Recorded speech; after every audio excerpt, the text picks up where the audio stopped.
बिस्मिल्लाहिर्रहमानिर्रहीम। अस्सलामु अलैकुम वरहमतुल्लाहि वबरकातुहू।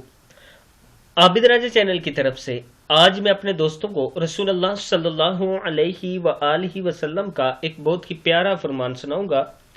आप दोस्तों ने इसे गौर से सुनना है और इस पर अमल करना है। फरमान मुस्तफ़ा सल्लल्लाहु अलैहि वसल्लम है, जब तुम जन्नत के बागीचों के पास से गुजरो तो जरूर कुछ खा लिया करो, कुछ पी लिया करो। सहाबा कराम ने पूछा, जन्नत के बागीचे क्या हैं?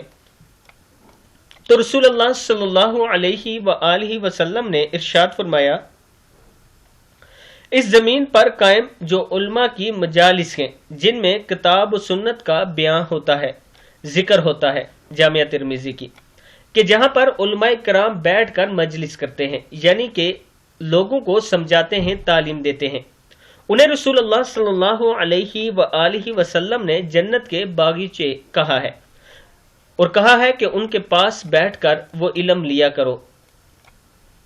मैं अपने दोस्तों से गुजारिश करूंगा कि इस पर आपने जरूर अमल करना है। और इसके साथ मैंने अपने चैनल पर लाल हुसैन साहब की जो एक बुजुर्ग हैं उनकी वीडियो अपलोड की है, इसके डिस्क्रिप्शन में भी आपको मिल जाएगी। उनका मकान गिर चुका है। हम दोस्तों ने इरादा किया है कि उनका मकान 2 से 2.5 माह या 1.5 से 2 माह के अंदर अंदर हम उन्हें तामीर करके देंगे और इसका जो खर्चा आ रहा है वो तकरीबन 5 लाख के करीब आ रहा है। मैं अपने दोस्तों से गुजारिश करूंगा कि अगर आप दोस्त थोड़ी थोड़ी मदद करें तो इंशाअल्लाह हम उनको ये घर बना के दे सकते हैं। अस्सलामु अलैकुम वरहमतुल्लाहि वबरकातुहू।